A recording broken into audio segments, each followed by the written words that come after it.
Good morning friends, मैं अशोक आप सभी का बहुत ही मोस्ट वेलकम करता हूं उस मैथ्स पर। आज की इस क्लास में हम लोग ये जानने वाले हैं कि औसत चैप्टर से रिलेटेड जो भी बेसिक क्वेश्चन है, जो भी बेसिक कॉन्सेप्ट हैं या उसका बेस क्या है चैप्टर से रिलेटेड, हमें किन किन बातों की ज़रूरत पड़ेगी इस चैप्टर को सीखते समय। और या फिर आप ये समझ लीजिए कि जो भी एक जनरल टाइप के क्वेश्चन है वो बहुत सारे एग्जाम्स में पूछे जाते हैं, जिनमें हम सभी को लगातार कन्फ्यूजन रहता है कि हमें शॉर्टकट बेहतर है या फिर मेथड से जाना बेहतर है। ठीक है, तो आइए हम लोग समझते हैं दोनों बातों को। सबसे पहली चीज़ तो अगर हम चैप्टर के नाम की बात करें तो हमारा चैप्टर का नाम है एवरेज, है ना, औसत, जो कि अभी तक हम लोगों ने यहाँ पे सीखा नहीं हुआ है। तो आज की इस क्लास में शुरू करते हैं हम लोग औसत। ठीक है, बाकी आपका जो भी एग्ज़ाम्स लगा हुआ है आप प्रैक्टिस करते रहिए। अगर कहीं पे डाउट आता है तो आप शेयर भी कर सकते हैं, जहाँ कहीं पर भी मुझसे आप जुड़े हुए हैं। ठीक है, बाकी क्या है, बाकी मैथ्स की अगर हम बात करें किसी भी कंपटीशन एग्ज़ाम की, आप ये पूछते हैं, बहुत सारे बच्चे ये पूछते हैं कौन सी बुक मैं ख़रीदूँ। ठीक है, तो मेरा बुक के विषय में यही राय है, कोई भी आप एक बुक ले लीजिए जब आप पहली बार या दूसरी बार तैयारी कर रहे हो या रिवीजन कर रहे हो। पहली बार या दूसरी बार ही आपको सिर्फ़ और सिर्फ बुक का इस्तेमाल करना है। अगर तीसरी बार चौथी बार भी आप रिवीजन करते समय उसी बुक का इस्तेमाल कर रहे हैं तो फिर आप कहीं ना कहीं कंपटीशन के रेस से बाहर हो रहे हैं। इसीलिए मेरा ऐसा मानना है कि जब भी आप फर्स्ट टाइम पढ़ रहे हो कोई भी एक बुक ले लीजिए। ठीक है, बेसिक पढ़ना है, जो भी समझ में आता है अपने एग्ज़ाम के लेवल की। इस बात को हमेशा ध्यान में रखना। पता लगे एग्ज़ाम की तैयारी आपको पुलिस की करनी है और बुक लेके एसएससी की घूम रहे हैं, आपका सिर्फ और सिर्फ टाइम वेस्टेज होगा ना, क्योंकि उस लेवल के क्वेश्चंस आते ही नहीं जहाँ तक आपको उन सब बुक्स में मिलेगा कोई भी बुक। उसके बाद फिर क्या करना है, सिर्फ और सिर्फ आपको प्रैक्टिस सेट पे भरोसा करना है और मॉक टेस्ट पे भरोसा करना है। किसी और चीज़ पे भरोसा नहीं करना है, किसी बुक पे भरोसा नहीं करना है। यकीन मानिए किसी भी बुक को तैयार करने के बाद वो आपको कॉन्सेप्ट क्लियर करने में मददगार हो सकती है। ठीक है, लेकिन आप ये कहिए कि मैं किसी बुक की प्रैक्टिस करके सिलेक्शन हो जाएगा तो थोड़ा सा टफ है। इस वजह से हमेशा मॉक टेस्ट पर ज़रूर फोकस करें। ठीक है, आइए हम लोग बात करते हैं औसत की। ठीक है, अगर हम औसत की बात करें, औसत की अगर हम एक एग्जांपल से बात करें, जैसे मान लीजिए कुछ फिगर दिए गए। ठीक है, एक मान लेते हैं कि इस तरह का दिया हुआ है। ठीक है, एक मान लीजिए इस तरह का दिया हुआ है, एक फिर इनसे छोटा दिया गया है और एक इन सब से बड़ा दिया गया। ठीक, अगर अब पूछा जाए कि इन चारों स्तंभों में औसत क्या होगा, तो औसत की अगर हम डेफिनेशन की बात करें तो औसत की डेफिनेशन क्या होगी। अगर हम यहाँ पे समझे ये थोड़ा छोटा है, ये उससे बड़ा है, फिर ये सबसे छोटा और ये सबसे बड़ा, तो औसत का मतलब क्या है कि सब जगह पे एक समान हो जाए, एवरेज हो जाए, सब जगह एक दूसरे बराबर हो जाए। मतलब ये सारे स्तंभ अगर बराबर हो जाएं, ये जैसे, ठीक है, सबसे बड़ा है, सबसे बड़ा वाला कुछ यहाँ पे एडजस्ट हो जाए, उससे बड़ा वाला कुछ यहाँ पे एडजस्ट हो जाए और ये वाला थोड़ा यहाँ पर, तो ये तीनों एक जैसे हो जाए, चारों एक जैसे हो जाए। इसी को हम क्या कहते हैं, एवरेज कहते हैं। मतलब आंकड़ों को एक समान करना, आंकड़ों को एक समान दूरी पर करना, एक समान दूरी पर करना ही हमारा क्या कहलाता है, औसत कहलाता है। ठीक है, जैसे एक बात और समझते हैं, जैसे मान लीजिए आपके यहाँ कोई मजदूर है ना, ये मान लीजिए कि आपके यहाँ कोई कुक है। ठीक, अगर हम कुक की बात करें कि कुक जो खाना खाता है, एक दिन वो 2 रोटी खाता है, अगले दिन फिर वो 4 रोटी खाता है और उससे अगले दिन वो 6 रोटी खाता है। ठीक है, फिर उससे अगले दिन वो 3 ही रोटी खाता है।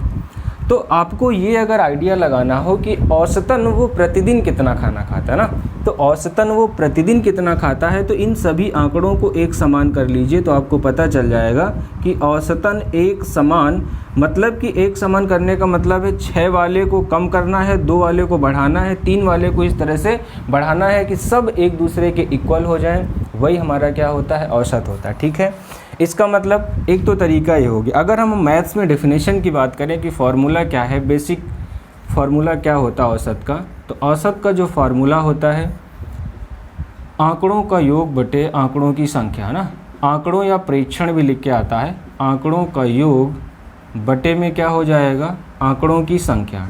ठीक, सम ऑफ नंबर्स और नीचे क्या हो जाएगा, टोटल नंबर, आंकड़ों की संख्या। अब जैसे देखिए, अगर हमें इसको फार्मूले से निकालना है तो क्या हो जाएगा, 2 + 4 + 6 + 3 बटे में कितने आंकड़े हैं, 1 2 3 4, 4 आंकड़े हैं तो 4 से भाग करें, कितना हो जाएगा, 4 2 6 है ना, 6 6 12 और 3 कितना हो गया 15/4। तो हम 4 से भाग कर लेंगे, 4 3 12, फिर कितना बच जाएगा 3 बच गया, 4 7 28, 4 5 20, मतलब 3.75 रोटी की उसे प्रतिदिन की ज़रूरत होगी। तो ये एक बेसिक सिनारियो था कि औसत का मतलब क्या है। औसत का मतलब जितने भी आंकड़े दिए हुए हैं उन सभी आंकड़ों को एक समान दूरी पर करना या फिर एक समान दूरी पर मिलान करना या एक समान करना ही औसत कहलाता है। ठीक है, अगर हम इसमें सबसे पहले टाइप के क्वेश्चंस की बात करें, ठीक है, तो किस तरह के क्वेश्चंस मिलेंगे। तो एक बात तो ये हो गया कि औसत की डेफिनेशन क्या हो गई। औसत का जो फार्मूला है, औसत का फार्मूला हो गया औसत बराबर संख्याओं का योग बटे कुल संख्याएं। ठीक है, इसके बाद अगर हम टाइप फर्स्ट के क्वेश्चन में बात करें कि टाइप फर्स्ट के क्वेश्चन में हमें किस तरह के क्वेश्चंस मिलेंगे, तो प्रथम n लगातार संख्याओं से रिलेटेड, प्रथम n लगातार संख्याओं से संबंधित। ठीक है, प्रथम n लगातार संख्याओं से संबंधित। समझ गए इस बात को। आइए हम लोग देखते हैं कि इसमें प्रथम n संख्याओं से रिलेटेड क्या क्या है।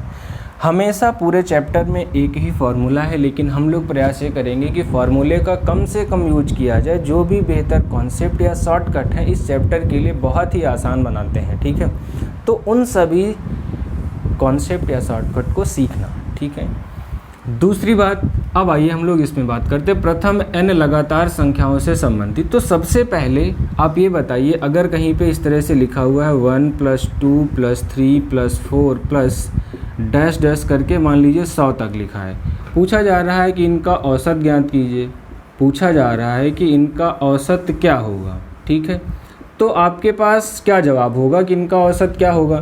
तो आप कहेंगे इन सबको जोड़ लो, उसके बाद जितनी संख्याएं हैं 100 संख्याएं हैं, 100 से हम भाग कर लें, है ना। एक तरीका तो ये है, लेकिन इस तरीके से क्वेश्चन को सॉल्व करने से थोड़ा सा लेंदी होगा। तो आपको क्या करना है, प्रथम n प्राकृतिक संख्याओं के योग का फार्मूला, प्रथम n प्राकृतिक संख्याओं के योग का फार्मूला, प्रथम n प्राकृतिक संख्याओं का योग। ठीक है, क्या होगा, जैसे यहाँ पे 1 + 2 + 3 + 4 4, यहाँ पे 100 लिखा हुआ, मान लेते हैं यहाँ पे n लिखा हुआ ना, तो फार्मूला क्या हो जाएगा आपके पास, प्रथम n प्राकृतिक संख्याओं के n + 1 अपॉन में क्या हो जाएगा 2।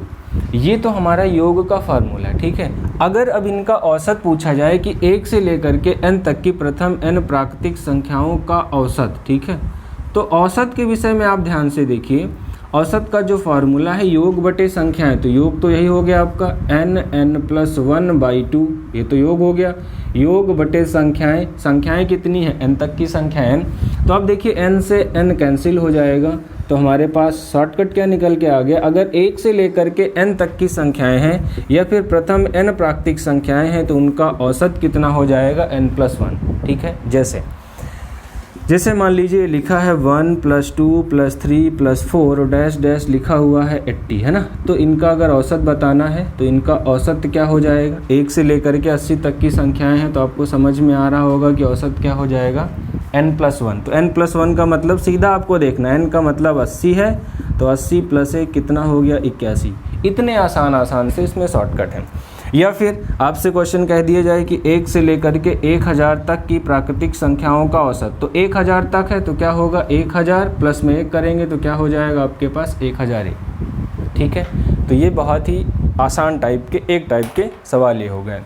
अगर हम इसमें दूसरी बात करें कि दूसरा क्या हमें याद करना है, दूसरा जो फार्मूला है प्राकृतिक संख्याओं के वर्गों से रिलेटेड ना, प्रथम n प्राकृतिक संख्याओं का योग, ये बहुत ही बेसिक है और ये सब आपको आना चाहिए। प्रथम n प्राकृतिक संख्याओं के वर्गों का योग। ठीक है, अगर हम प्रथम n प्राकृतिक संख्याओं के वर्गों की बात करें तो 1² + 2² प्लस क्या हो जाएगा 3² plus dash dash dash plus n² ना। तो इनका योग का फार्मूला क्या होता है 1/6 n + 1 और इंटू में क्या हो जाता है 2n + 1। ठीक है, एक ये फार्मूला है। अब देखिए, अगर इनका औसत निकालना हो कि प्रथम n प्राकृतिक संख्याओं के वर्गों का औसत क्या होगा, तो औसत के विषय में आप जानते हैं कि औसत का फार्मूला क्या है, योग बटे संख्याएं। ठीक है, योग बटे संख्याएं हैं तो संख्याएं कितनी हैं, n होंगी, योग तो यही रहेगा, n इसके नीचे आ जाएगा तो कैंसिल आउट हो जाएंगे। तो फार्मूला क्या बन जाएगा, n+1 इंटू में क्या हो गया 2n+1 अपॉन में 6। यही हो जाएगा प्रथम n प्राकृतिक संख्याओं के वर्गों का औसत। ठीक है, जैसे मान लीजिए सवाल ये लिख दिया जाए 1 square plus 2 square plus 3 square dash dash dash plus 10 square का औसत। ठीक है, तो आपको क्या करना है, संख्याएं कितने तक दी गई, 10 तक, तो 1/6 हो जाएगा। संख्याएं 10 तक हैं तो n+1 करेंगे 11 और इंटू में 2n+1 करेंगे तो 10 दूनी 20 1 21, 3 से काटो, 3 सत्ते 21, 3 दूनी 6, तो 11 सत्ती 77 बटे 2, 77 बटे 2 करेंगे तो कितना आ जाएगा,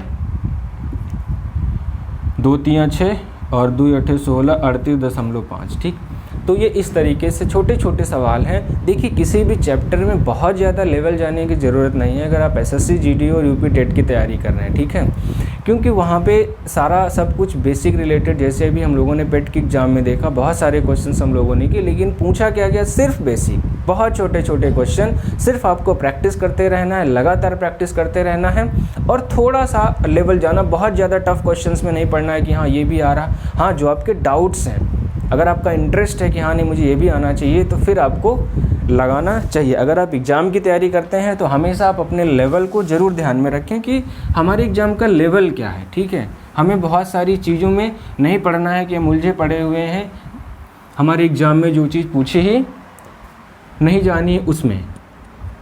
आगे हम बात करते हैं, अगले में क्या है, प्रथम n प्राकृतिक संख्याओं के घनों का योग। प्रथम n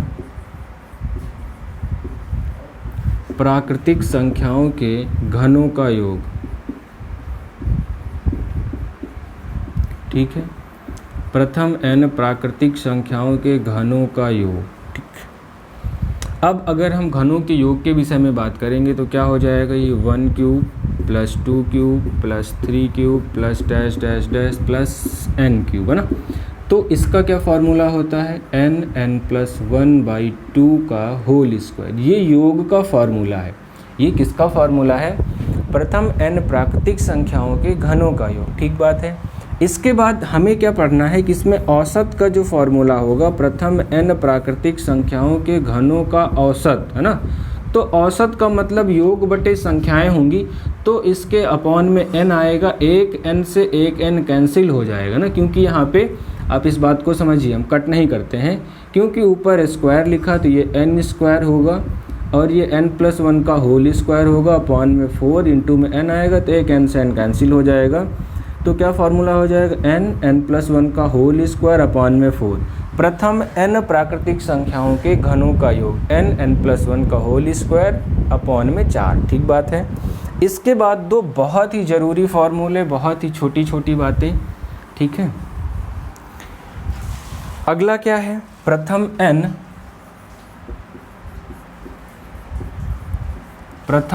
सम संख्याओं का योग। प्रथम n सम संख्याओं का योग। एक बात यहाँ पे आप ध्यान देंगे, सब जगह पे प्रथम n सम संख्याएं लिखा है। अगर कहीं पे क्वेश्चन बीच में से आ जाता है, ठीक है, प्रथम n नहीं है, जैसे क्वेश्चन शुरू हो गया कि 80 से लेकर के 250 के बीच की सम संख्याओं का औसत, फिर ये तरीका नहीं लगेगा। ये चीज़ आप बहुत ध्यान से देखेंगे। अगर इसी क्वेश्चन में कह दें कि 1 से लेकर के 250 तक की सम संख्याओं का औसत, तब ये तरीका जो आप सीखने जा रहे हैं वो लग जाएगा। आपको हर एक चैप्टर की बारीकियां जानना बहुत ज़रूरी है, जो आपके एग्ज़ाम के लिए, जो आपके कॉन्सेप्ट के लिए, जो आपको समझने के लिए, जो आपके डाउट्स को क्लियर करने के लिए बहुत इंपॉर्टेंट है। ठीक बात है। आगे आइए, क्या कह रहे हैं, प्रथम n सम संख्याओं का योग। ठीक, प्रथम n सम संख्याओं का मतलब क्या हो गया, 2 + 4 + 6, यही तो सम संख्याएं होंगी। लास्ट में क्या हो जाएगा, 2n। तो सम संख्याओं के अगर हम योग की बात करेंगे तो सम संख्याओं के योग का फार्मूला क्या होगा, n+1। सम संख्याओं का योग के फार्मूला क्या होगा, n+1। ठीक है, इस बात को आप याद रखेंगे। दूसरा क्या है, अगर इसमें हम औसत की हम लोग ट्रिक निकालें कि प्रथम n सम संख्याओं का औसत, प्रथम n सम संख्याओं का औसत, ठीक। तो n सम संख्या है तो क्या होगा, n+1 अपॉन में n होगा, n से n कैंसिल हो जाएगा तो क्या हो जाएगा n+1। जैसे यहाँ पे दो क्वेश्चन मैं लिखता हूँ और समझते हैं कि दोनों सवालों में बेसिक डिफरेंस क्या है। एक सवाल क्या है, पहली 50 सम संख्याओं का औसत, पहली 50 सम संख्याओं का औसत, ठीक है, क्या होगा। दूसरा सवाल है इसी में 50 तक की सम संख्याओं का औसत, 50 तक की सम संख्याओं का औसत, 50 तक की सम संख्याओं का औसत। अब बताइए, पहले तो दोनों स्टेटमेंट आप ध्यान से पढ़िए और ये प्रयास करिए कि दोनों सवाल एक ही हैं या दोनों में कुछ ना कुछ अंतर है, ठीक है। अब देखिए, पहली 50 सम संख्याओं का और 50 तक, अंतर समझ में आ रहा है ना। इस सवाल में क्या कह रहे हैं, 50 सम संख्या है तो n का मान आपको क्या है, 50 पता है, ठीक है। तो सम संख्याओं का औसत है तो औसत क्या होगा सम संख्याओं का, n+1, तो 50 में एक जोड़ के लिख देना है 51, ठीक। 50 तक की सम संख्याएं हैं। अब सवाल दूसरा हो गया, 50 तक की सम संख्याएं हैं, इसका मतलब 2 आएगा, 4 आएगा, 6 आएगा, 8 आएगा, डैश डैश, लास्ट में क्या आएगा 50। लेकिन ये 1 से 50 तक की संख्या, इनमें ध्यान से देखिए, 1 गायब है, 3 गायब है, 5 गायब है, 7 गायब है, इसका मतलब आधी संख्याएं गायब हैं, आधी संख्याएं गायब है। 50 तक की संख्या है तो आधी संख्याएं सम है, आधी संख्याएं विषम है, इसका मतलब n का मान क्या हो गया 25, क्योंकि 25 संख्याएं सम होंगी, 25 ही संख्याएं विषम होंगी। तो आप सम संख्याओं का औसत ज्ञात कर रहे हैं तो आप औसत बता सकते हैं कितना होगा, 25 + 1 मिलके क्या हो जाएगा 26। इस तरह के छोटे छोटे सवाल हैं जिनमें आपको बहुत ध्यान रखना है। अगर इसमें आपसे कह दिया जाए पहली 100 संख्याओं का औसत, तो क्या हो जाएगा भाई, पहली 100 संख्याएं हैं तो 100 संख्याओं का मतलब औसत, पहली 100 सम संख्याएं 101। अगर हम यहाँ पे कह दें 1000 तक की सम संख्याओं का औसत, तो 1000 तक की, तो 1000 तक की संख्याओं में आधी संख्याएं सम, आधी विषम, मतलब 500 संख्याएं सम, 500 विषम, तो औसत सम संख्याओं का है 500 + 1 501, ठीक है। ये बहुत इंपॉर्टेंट है जो आपको रेगुलर एग्जाम से मिलेगा, जिस भी एग्जाम की आप तैयारी कर रहे हैं आपके एग्जाम के हिसाब के लिए बहुत इंपॉर्टेंट, ठीक है। अगली एक बात इसमें क्या जानना है आपको, अगली एक बात जानना है, प्रथम n विषम संख्याओं का योग, प्रथम n विषम संख्याओं का योग, प्रथम n विषम संख्याओं का योग, ठीक है। विषम संख्याओं की बात करेंगे तो 1 + 3 + 5 + 7 डैश डैश डैश क्या होगा 2n-1, तो ये फॉर्मूला क्या होता है योग का, n²। समझ गए। अगर हम औसत की बात करेंगे तो औसत क्या हो जाएगा, अगर हम औसत की बात करेंगे तो औसत क्या होगा, योग बटे संख्याएं, तो n से n कट जाएगा n, ठीक है। सवाल समझिए, पहली 100 विषम संख्याओं का औसत, पहली 100 विषम संख्याओं का औसत, ठीक है, पहली 100 विषम संख्याओं का औसत, ठीक। दूसरा सवाल है 100 तक की विषम संख्याओं का औसत, 100 तक की विषम संख्याओं का औसत, ठीक है। क्या होगा 100 तक की विषम संख्याओं का औसत, देखिए पहली 100 विषम संख्या है तो आपका n का मान पता है क्या हो गया 100, और जितनी संख्याएं होंगी वही आपका औसत हो जाएगा, क्योंकि आपने ऊपर देखा है कि कैसे हम लोगों ने प्रथम n विषम संख्याओं का औसत निकाला है n, ठीक है, कोई समस्या नहीं। अब देखिए 100 तक की है तो फिर वही बात है, 100 तक की संख्याओं में आधी संख्याएं सम, आधी संख्याएं विषम, तो सम संख्याएं 50, 50 ही विषम संख्याएं होंगी, यही हमारा क्या हो जाएगा औसत, बात खत्म। समझ गए, ठीक है। एक बात जो इस टॉपिक में, पूरे एक टॉपिक में सबसे ज़्यादा इम्पोर्टेंट थी वो हम लोग समझ लेते हैं, ठीक है। तो आपको कभी भी कन्फ्यूजन नहीं होना है। जैसे मान लीजिए आपको लिखा है 80 से लेकर 120 तक की सम संख्याओं का औसत, 120 तक की सम संख्याओं का औसत, सम संख्याओं का औसत, ठीक है। अब देखिए 80 से लेकर तो 80 हो जाएगा, 82 हो गया, फिर 84 हो जाएगा, लास्ट में क्या आएगा 120। अगर सब जगह का अंतर बराबर है, अगर सीरीज कौन सी है, समान अंतर वाली है, समान अंतर वाली सीरीज है। तो औसत का जो हमारे पास ट्रिक रहेगी वो क्या होगी, पहला प्लस अंतिम बटे फर्स्ट पहली संख्या प्लस अंतिम संख्या बटे 2। कोई भी क्वेश्चन हो, चाहे 2-2 का अंतर हो, चाहे 3-3 का अंतर हो, चाहे 10-10 का अंतर हो, आपको सिर्फ कौन सा ट्रिक लगाना है, 80 और 120, पहला प्लस अंतिम बटे 100, 80 और 20 कितना हो गया, 200 बटे 2 कितना हो जाएगा, 100। तो इन सब का औसत हम इस तरीके से निकालेंगे। तो आज की इस क्लास में पूरा हम लोगों ने जाना है कि लगातार सम संख्याएं, लगातार विषम संख्याएं, प्रथम n प्राकृतिक संख्याएं के योग, वर्गों का योग, घनों का योग, इससे रिलेटेड जितने भी क्वेश्चंस हैं, ठीक है, वो क्वेश्चंस आप प्रैक्टिस कर लीजिए। बहुत ही जल्द आप सभी को पीडीएफ भी प्रोवाइड कराई जाएगी, ठीक है। तो इसके लिए पीडीएफ के लिए Usha maths with Ashok Telegram group को ज्वाइन कर लीजिए, ताकि वहाँ पे आपको समय से पीडीएफ मिल सके। तो इतनी आज की क्लास में रिवीजन करिए, बाकी मिलते हैं हम लोग नेक्स्ट वीडियो में। तब तक आप अपना ख्याल रखिए, अच्छे से पढ़ाई करते रहिए। Wish you all the best, good luck.